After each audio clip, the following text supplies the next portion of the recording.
right, good day, folks, and welcome to the 2 Cents Show Quarantine Edition. I am your host, Jay Richardson, and as always, continue to like, subscribe, support the 2 Cents Show and everything we're trying to do. This is very, very serious times we're living in, and I know I say that with a laugh, but that's because I'm the kind of guy that laughs when things are all going to crap. No, listen. A lot of changes are happening right now in real time. So for the next handful of episodes, I'm usually going to be giving you the date and time we're recording just so you understand, have some context with the information you're being given and where we are in our day. So it is absolutely Tuesday the 17th, and it is absolutely 2:15 p.m., and we are giving you the coronavirus fallout continued edition of the 2 Cents Show and everything that's happening. So first things first, this happened last week and continued into this week. We're learning about the NBA playoffs and kind of the fallout surrounding the coronavirus, suspending the season essentially. From Rudy Gobert to Donovan Mitchell and a few other players who have tested positive for the virus now. We're at a point where everyone is, worried for their lives in a real sense, but also everyone's backing off of everything. So there will be no congregating, no getting together. There will be obviously there's no NBA season, but that's the least of it. I mean, there's no anything. You can barely go to a supermarket right now. So with all that being said, the biggest questions are, when will the NBA season pick back up? And the latest we're hearing is June, tentatively. That's when it's set for. But the biggest question surrounding the postponement till June is, do you continue the regular season when there's about, 20 or so games left in the regular season? Or do you go right to the playoffs when June starts if the NBA picks back up in June? And I think that's very difficult. I mean, if you're one of those 8, 9, 10, right there in those 10 slots. You're on the fringe of making the playoffs. This is huge news for one of those teams because, like the Pelicans, where you have a chance if you make a push in these last 20 games to get in there and get a solidified, seeding for the playoffs. If the playoffs were to begin tomorrow, there's some teams that would not be in it that would be in it if they had a chance to make that push. So that sucks for those teams. That's a huge deal for the league, and I think also if you go right to the playoffs and you just have basically an abbreviated NBA season, there will forever be kind of an asterisk around the 2020 season, which there will be anyway in all sports. There's going to be an asterisk around this particular year in sports because this has been unlike any other year in sports we've ever had, because this has been almost unlike any other year in world history that we've ever had. Another huge story that emerged last week and into this week was the ratifying of the new NFLPA collective bargaining agreement. It is finally done, and I guess it's just easier to give everyone a quick snapshot of the biggest changes that happened to the new CBA. And as always, I'm going to tell you guys the stuff that they will tell you, and then I'm going to try to give you a little bit of what they won't tell you. So biggest changes of the new CBA, a couple things you need to know right away. The number of playoff teams will increase from 12 to 14 as early as this coming fall. The regular season can also be, or not can be, but will be increased, because if it can be, it will be. That's more money, from 16 to 17 games as early as the 2021 season, meaning there will only be 3 preseason games, with a 4th preseason game being converted into a bye week before the regular season. I'm going to stop right there so we can kind of dig into that a little bit. 12 teams it's always been in the playoffs, right? Now it's going to be 14. You're going to have 2 more teams in the playoff. That's great for the players, right? That's great. That's more guys getting playoff checks. That's more revenue for the league. That is bigger TV deals, bigger everything. Why? It's 2 more games. It'll be a crazy wild card weekend. We all know that. You're gonna have a bunch of teams playing, and then there'll be the 2 teams that get that first round bye. So the difference is now those 2 teams that get that first round bye will also get playoff checks for those weeks, which in the past they have not. So that is also important to know. Let me tell you something. As a guy who did not make the playoffs till his 4th year in the NFL, I was very, very thrilled to realize that you get paid every week and it's separate from your regular season salary. So more football, more money. Good for those guys. Rosters will increase from 53 to 55 guys, and I believe it is mandatory that they carry 8 offensive linemen, just for injury sakes. So for an O-line, you have your 5 starters, and they usually only have about 2 swing guys, like a swing tackle and a swing guard. Those are 2 spares that can slide in if there's injuries. Now you'll have 1 more. So go from 7 to 8. So that right away picks up one of those extra 2 slots on the active roster. But it means 2 more guys getting game checks for that week. So that's fantastic. The game day active roster, like the guys who actually will and have to play on game day, will go from 46 to 48. So you have your 53-man roster, used to be, and then your 46, active roster on game day. Now it's gone from 55 and 48. So that all makes sense. Everything kind of goes up by 2 more guys getting checks. Fantastic way to go. Players making, this is a big one, players making minimum salary. This would have been me when I played, right? I was a minimum salary guy. I was not a superstar, just happy to be on a team making a couple dollars and feed myself. So minimum players, the minimum salary will go up by $100,000, right? So if you were making league minimum, it's like $375. At one point, it'll be $475 now. If your minimum for a 5th-year minimum guy was, $855, it'll now be $955. That is fantastic, and that makes a big difference for these guys. Don't get me wrong, you're gonna get taxed the same way you would have got taxed before. So you need to save the same way you would have saved before, players, for real, because it's real out here, especially during the coronavirus times while we're all in quarantine. There will also be other nuances that they have to work through, so we're going to see the full CBA kind of unrolled in its entirety. But those are what people would assume are the biggest changes right away. Some other changes are the league salary cap is at $198 million and some change. That is, that's good, right? That's good. And then here's a deal that is good for the players. The revenue shares go from 47% of total revenue to 48.5%. So I think the expansion of the postseason by 2 teams will generate, they estimate, another $150 million. Can you imagine? Just adding 2 more teams to the playoffs essentially means that then that's 2 more games for wild card weekend. Just that alone, $150 million, talking about TV deals, right? CBS, Fox, everyone's going to be wanting to get those games, and that makes sense. So the 48% of that, right? That means $72 million and some change will be going to the players during that time, wild card weekend and all that, right? So the playoffs will generate another, we'll just say $73 million for the players. That's huge. That's great. That's fantastic. Players should not be upset about this. Another thing is, and this is something that I know has been widely talked about in other leagues, and now the NFL is attempting to be more progressive with this huge change. Marijuana, I repeat, if you test positive for marijuana, you no longer will be suspended for games from the NFL. That is pretty significant from a standpoint of, guys like Josh Gordon, back in the day, Ricky Williams, different guys who, were in the drug program, tested positive or whatever, and it's so ridiculous. Everyone knows marijuana is not a performance enhancer. Some would argue it's a performance inhibitor, but most would argue that it doesn't affect your performance at all based on your experience with that drug. If that's something that you enjoy doing and that's something that helps you with your anxiety, I don't think people realize how much anxiety could go into going in front of a crowd of 80 to 90,000 people and millions watching at home wearing only spandex and having to fight for your manhood in pads every Sunday. You'd be surprised how much anxiety that can cause some guys, and you'd be surprised how big of a difference maker THC can be for those guys. So for them to not have to get penalized for it by missing games is a big deal. However, they will still be fined if they test positive, but they will not be penalized in a sense that they won't miss a game. That's huge, right? A lot of players have had an issue with this new CBA, and I want to kind of get into that.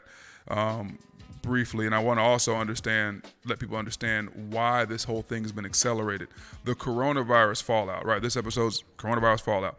People have to realize the NFL CBA being ratified so quickly is also a byproduct of the coronavirus fallout. Why? Because if the league season doesn't get started, that means no checks are cut, no one's getting paid. That means there's no free agency, which means there's no money. And in a time where money is very uncertain for everyone all over the world, and finances are very uncertain, and a lot of people think this virus epidemic, pandemic, and subsequent quarantine is going to reset the financial markets across the globe, and everyone's terrified of that. What guys want to make sure they have is money on the way and some cash in hand. And I think that was why a lot of those no's in the first vote quickly turned to yeses. And there will be some things that guys don't like. A lot of guys thought the revenue sharing should have gone up more than from 47 to 48. We pushed for a 50-50 split with revenue, considering the players are the ones out there sacrificing their bodies. A lot of guys really thought that there should have been health care. I repeat, health care for all retired players for life. What people don't know about the NFL is when you get done in the NFL, if you played long enough to get vested, meaning if you played 4 more seasons or 5 or more seasons, I forget what it is now, but you will get health care for up to 8 years after you retire or are done playing your last game, and then it cuts off. So if you have injuries lingering, you need surgeries and all that, once 8 years is up after you're done playing, you're on your own. And there's a lot of guys who are on their own out there who were hoping with this new CBA that it would include health care for life, and it does not. The MLB, if you reach retirement in Major League Baseball, they have health care for life. NBA, of course, same thing. Why not the NFL? And then some say, well, if they do that, it would cost about, on average, $2 billion a year to provide, health care coverage for all their past players. And to that I say, awesome, get it done. It doesn't make sense why you wouldn't. And then other guys would say, yeah, well, when you're done playing, you just get a job, and if that covers your health care, it's good. Now you have that cash to use elsewhere. And I say, you know what? I get that, and there's a lot of us who are in that boat where we do have health care, and we're fortunate and blessed, but there's a lot of other guys who don't. And I feel like, there's guys with neurological issues that can't work these jobs that come with benefits that could use some health care. Make it happen for them. Even if it's a case-by-case basis, I feel like that's so important to take care of the guys that took care of this league and that are the reason this league is where it is now. That's something that I'll never, waver on. Few other little things, practice squads are going to expand from 10 to 12 players and so on and so forth. But I think adding that extra game, getting rid of that preseason game are still going to be huge. And there will be a lot of other things that'll come of this that will be discussed. But the biggest thing is guys like Richard Sherman, guys like Damon Harrison, a.k.a. Snacks, a lot of guys took to Twitter to express their disgust with this deal. They thought it was rushed. They thought, why is it that we have the one percenters of the NFL negotiating with the owners on behalf of league minimum guys on a CBA that doesn't always reflect, what everybody else needs, meaning it's so funny because it's a whole lot like our society and our quote unquote democratic model, that we like to call ourselves a democracy here in America, but I think most of us know better. But the model is very similar, right? You have these politicians who are often one percenters. Every single person that's running for office right now, for president for sure, is a millionaire. That's not by mistake. Bernie Sanders is a millionaire. Joe Biden, millionaire. Donald Trump, says he's a billionaire. So Bloomberg would care to disagree there, but he's out of the race and doesn't matter. The point is, there's a lot of parallels you can draw here. You have the richest guys in the league going to bat for everyone else, and those are the guys in the rooms doing the negotiations. And a lot of the guys who are not the richest guys, you would say the NFL's middle class or even quote-unquote lower class, might say, hey, that's not really... It's not really fair because we're not sure if our interests are going to be reflected in these negotiations, and it's no different in our society, right? You got all the, Congress is full of a bunch of 100,000-aires and millionaires, right? I doubt there's anybody in Congress or the Senate of the house that is trying to figure out where their next meal is going to come from. Yet these are the ones making the laws. These are the ones who are in charge of how we will govern and how we will allocate spending of the funds across the country. And it's no different in the NFL. And I think that's an issue that people have, a lot of players have an issue with. And that's a whole other podcast in and of itself. The last thing we need to discuss is there's a world basically right now without sports. And I don't mean our country, right? It's not just America without sports. There's a world without sports. Globally, sports are shut down because globally it seems like the world is shut down with everyone quarantined or self-quarantined, and no one is allowed to gather, and 10 or more people in most places. San Francisco just got put in almost like a martial law kind of deal, 24-hour lockdown. You can't leave your house unless you work in healthcare or in law enforcement. That's an entire city full of a lot of people. New York is headed to a similar place, and some fear that a lot of our cities are headed to very similar places. We're all trying to make sense of it all. And what's the one thing that we all usually fall back on whenever there's global crisis or whenever there is wars or anything like that and we want to get away from? Sports, right? Like, sports is our reprieve from the madness that is this world we live in. Sports is where we can all kind of step away from everything that we're dealing with and just look at something, look at an awesome spectacle of athleticism and appreciate it and enjoy it. And I think, that's kind of been the safe space for the world, for everyone, since the beginning of humanity, right? I mean, even since the Colosseum days with the gladiators, and even though they were slaves and that was an awful deal, it was still a place where people could go and watch something and not think about whatever they were dealing with in their everyday lives or whatever the world was dealing with. You can get away from politics and all of that. And it's all kind of bled together in the last handful of years. And really, historically, it's kind of been like that, but lately, even more so. But now, it's over, right? Like, there's nothing to watch. You cut on the TV and you got to watch reruns of NCAA college basketball because there is no NCAA college basketball. Or, TNT is going to be showing the All-Star game from a couple of years back again because, listen, there's still these TV deals and they have rights to that time slot, so they got to show something. And there's no NBA to show. There's no NFL, obviously, yet. The XFL. I feel so bad for the guys in the XFL. That was their opportunity to kind of show out, make a name for themselves, and hope that when free agency opened up this week, someone might take a stab at one of them. Well, the XFL season got cut short, and that's essentially their opportunity taken away. And that's really, really tough for those guys. Major League Baseball is not going to be any spring training, obviously. No baseball in the spring, none of that stuff. College sports, I think, almost got hit the hardest because these kids are playing for the love. And if you're a senior in a spring sport, you don't even have a finish to your last year. And now they're talking about continuing or giving them continued eligibility for seniors in spring sports, which I think is fantastic. Track and field and baseball, those kids need that. That's critical for them. Hell, Ohio State's not even doing a commencement for the spring quarter, so you can't even graduate, or you get your diploma mailed to you if you do your online classes. But there's no ceremony, and I know I would have skipped it if my mom would have let me. However, to a lot of kids, that ceremony is really important to them. I mean, it's a gathering of the family, and it's kind of a rite of passage. And it means so much to be able to, walk down and shake hands, get a diploma, and do all those things. Now we can't even shake hands. So a world without sports is a scary one. It's a sad one. It's no longer March Madness. Now we got March Sadness, right? There's no tournaments. There's nothing to watch on TV. Where do we go? What do we do? Well, we here at 2 Cent Sports hope you tune in here and have more time to listen to us and go back and check out our other catalog of episodes that really document a lot of important things that have happened in the sports world and tackle a lot of important, situations and stories that were meaningful. But in real time right now, I gotta say it's been really interesting to see people's reaction to it. Some panic, some have been able to get with their families and really spend some more quality time.